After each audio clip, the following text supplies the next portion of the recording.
नमस्कार विद्यार्थियों, मैं दंत पारिक स्वागत करता हूं आपका जीके बाई डीके चैनल पर। विद्यार्थियों, आज हम पढ़ेंगे बैराट सभ्यता और बैराट सभ्यता के जो 10 प्रश्न लेके आया हूं, इन 10 प्रश्नों के माध्यम से पूरी बैराट सभ्यता आपको याद हो जाएगी। जिस प्रकार से कालीबंगा और आहट सभ्यता को अब मैंने तैयार करवाया है मेरी तरफ से, अच्छा मैंने प्रयास किया था। अब आपके लिए कितना लाभदायक है ये आप तय करेंगे और आपके कमेंट इसको प्रदर्शित करेंगे। अभी जो मैं दे रहा हूँ आपको वो मेरे अकॉर्डिंग पूरा 100% देने का प्रयास कर रहा हूँ। तो यहाँ पर जो बैराट सभ्यता है इसके टोटल क्वेश्चन जितने बनने हैं वो सारे क्वेश्चन मैं आपके साथ लेकर के आया हूँ। ध्यान से देखिएगा और अंत तक समझने का प्रयास कीजिएगा। चलिए चलते हैं। बैराट सभ्यता के संबंधित कौन सा तथ्य गलत है? इसमें 4 जो ऑप्शन अपने सामने हैं वो है कि बैराट सभ्यता किस नदी किनारे स्थित है, तो उत्तर है इसका बाणगंगा। यहाँ ऑप्शन में दिया गया है कि नदी जो है उसकी बाणगंगा है। दूसरा, इसका अवशेष जो है वो मौर्यकालीन सभ्यता से जुड़ा हुआ है। तीसरे, इसका जो सर्वप्रथम उत्खनन हुआ था वो 1962 में हुआ था। और चौथा है कि प्रथम उत्खननकर्ता दयाराम साहनी थे। अब इसमें गलत ऑप्शन अपने सामने कौन सा है ये मैं बताना है। तो देखिए, ये बात बिल्कुल सही है कि बाणगंगा नदी किनारे क्या है, बैराट सभ्यता। दूसरा, ये बात भी सत्य है कि मौर्यकालीन सभ्यता जो है उसके यहाँ पर प्रमाण मिले और दयाराम साहनी उसके प्रथम उत्खननकर्ता थे। लेकिन ये जो फैक्ट है 1962 के अंदर खोजा गया या उत्खनन शुरू किया गया, ये फैक्ट बिल्कुल गलत है। इसके स्थान पर बताना पड़ेगा 1936 के अंदर दयाराम साहनी छत पे चढ़ करके इसको क्या करने गए थे, खोजने गए थे। यह आपको ध्यान में रखना है। 1936 के अंदर बैराट सभ्यता सर्वप्रथम उत्खनन हुआ था और किसने किया था? सबसे पहले दयाराम साहनी ने। दूसरे क्वेश्चन को हम देखते हैं, बैराट सभ्यता से संबंधित कौन सा तथ्य गलत है? पहला ऑप्शन है पुनः उत्खनन 1962-63 में।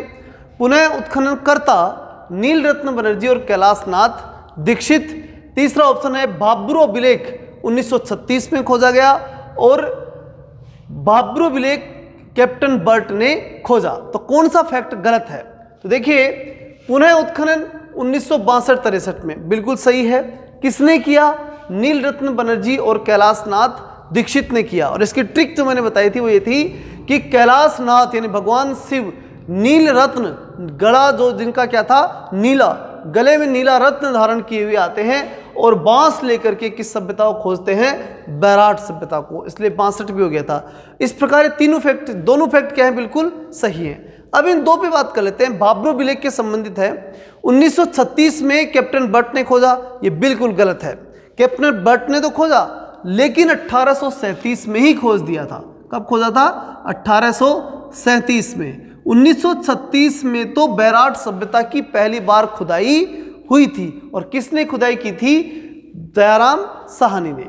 अगला प्रश्न है, बैराट सभ्यता से संबंधित कौन सा तथ्य गलत है? इसमें है बौद्ध संस्कृति के अवशेष मिले। बिल्कुल सही है, क्योंकि ये अवशेष किससे संबंधित है? मौर्यकाल से। और मौर्यकाल में क्या था?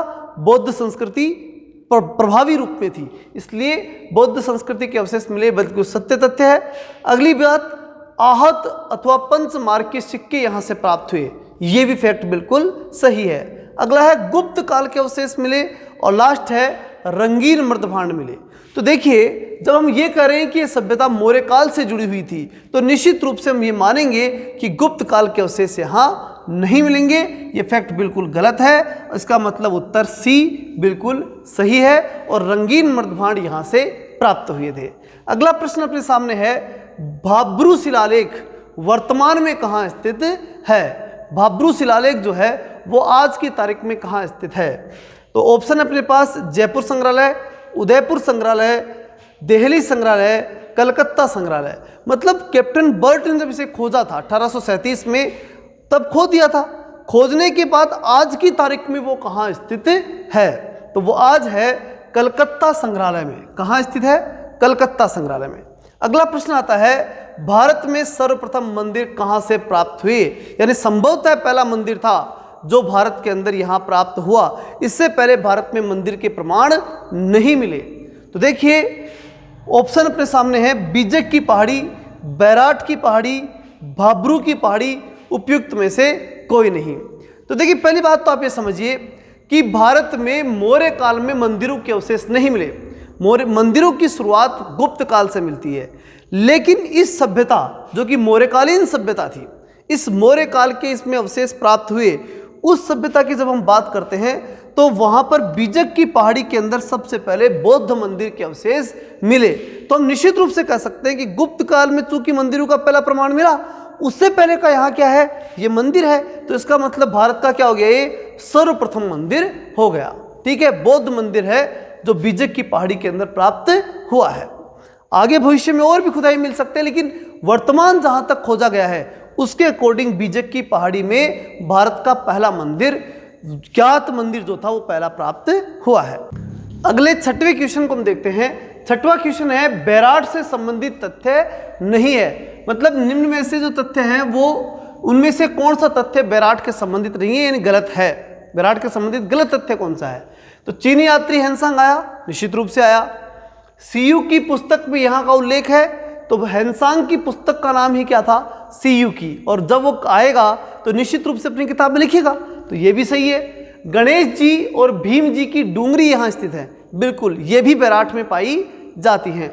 आखिरी ऑप्शन है राजा मानसिंह ने यहाँ पर खुदाई करवाई थी, ये गलत है। यहाँ मानसिंह जी ने नहीं, बल्कि यहाँ पर राजा राम सिंह जी ने, किसने, राम सिंह जो है, मानसिंह के बजाय क्या ध्यान रखना आपको, राम सिंह। ठीक है, भगवान राम के रूप में याद रख सकते हैं। राम सिंह ने यहाँ पर क्या करवाई थी, खुदाई करवाई थी। ठीक है, तो यहाँ पर ये ऑप्शन क्या हो गया अपना, मतलब ये गलत है फैक्ट, और ऑप्शन ये सही होगा प्रश्न के अनुसार। आगे चलते हैं। बैराट सभ्यता से किस प्रकार की चित्रकारी मिली? बैराट सभ्यता जो है उससे हमें किस प्रकार की चित्रकारी प्राप्त हुई? भित्ति चित्रकारी, शैल चित्रकारी, उपयुक्त दोनों, उपयुक्त में से कोई नहीं। यदि सभ्य जो इस बैराट सभ्यता की हम बात करते हैं तो बैराट सभ्यता के अंदर चित्रकारी की बात जब आती है तो इतना आपको ध्यान रखना है कि यहाँ पर डूंगर ही डूंगर थे, यानी पहाड़ी पहाड़ थे। अब पहाड़ों के अंदर जब कोई चित्रकारी करेगा और उस समय की बात जब हम करें तो वह भित्ति यानी दीवार पर, दीवार तो होने का सवाल ही पैदा नहीं होता।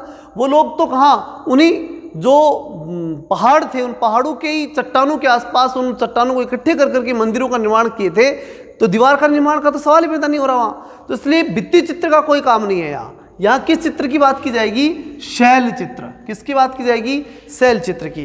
तो शैल चित्रकारी जो है वो बैराट सभ्यता की प्रमुख विशेषताओं में से एक थी।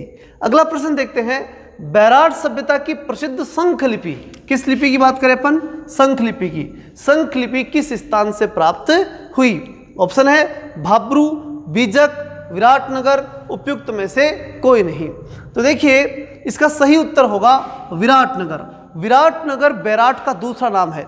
ठीक है, तो इसलिए विराटनगर और बैराट यानी इस बैराट के अंदर ही क्या मिली थी, हमारे को शंख लिपि प्राप्त हुई। शंख लिपि का मतलब है शंख की आकृति की लिपि, यानी ऊपर की तरफ छोटी, फिर बीच में बड़ी और फिर नीचे की तरफ छोटी, और शंख की आकृति में चीजें लिखी हुई मिली हैं। आगे चलते हैं। बीजक की पहाड़ी से बौद्ध मंदिरों के अवशेष कब मिले, किस समय मिले? किस पहाड़ी की बात करें अपन, बीजक की पहाड़ी से। और वो बौद्ध मंदिर कब प्राप्त हुए? 1999, 1990, 2001, 1995। तो इसका सबसे सही उत्तर होगा 1999। 1999 के अंदर बीजक की पहाड़ी से में क्या प्राप्त हुए, बौद्ध मंदिरों के अवशेष प्राप्त हुए। अगला है जयपुर के राजा राम सिंह के समय कराई गई खुदाई में बैराट से क्या प्राप्त हुआ? मतलब राम सिंह जी ने जब यहाँ पर खुदाई करवाई थी तो उन्हें यहाँ से क्या मिला? तो ऑप्शन अपने पास शंखलिपि उन्हें मिली, अभिलेख मिले, या स्वर्ण कलश या मंजूषा प्राप्त हुई, या उपयुक्त में से कोई प्राप्त नहीं हुई। तो देखिए शंखलिपि और अभिलेख ये दोनों प्राप्त हुए, लेकिन आप बात किसकी कर रहे हैं, राम सिंह जी की। तो जो राम सिंह जब खुदाई करवाए थे उस समय ये दोनों न मिलके, यानी शंखलिपि और अभिलेख नहीं मिलके क्या चीज मिली थी, स्वर्ण कलश या मंजूषा मिला था, जिसके अंदर भगवान बुद्ध के अवशेष प्राप्त हुए थे। तो इन सब बातों के माध्यम से हम कह सकते हैं कि जो बैराट सभ्यता है, ये बैराट सभ्यता जो मौर्यकालीन सभ्यता के रूप में सामने आई, उस सभ्यता में बौद्ध प्रमाण या बौद्ध संस्कृति के अवशेष सबसे ज़्यादा मात्रा में मिले, और इस सभ्यता के अंदर जो है वो शैल चित्र, ये सब चीज़ें ज़्यादा महत्वपूर्ण रूप से हमें दिखाई देती है। तो दोस्तों ये था आज का बेराट सभ्यता। नेक्स्ट जो है गणेश्वर सभ्यता, ये अगले टॉपिक पे हम क्लियर करेंगे, इसको पढ़ के आइएगा। कल जो है यानी अगले जो वीडियो में हम इसके संबंधित इंपॉर्टेंट क्वेश्चंस पे चर्चा करेंगे। ये क्वेश्चन आपके लिए बहुत महत्वपूर्ण थे, इन्हें आप लिख भी सकते हैं और स्क्रीनशॉट भी इनका ले सकते हैं। मिलते हैं नेक्स्ट वीडियो में, तब तक के लिए जय हिंद, जय भारत।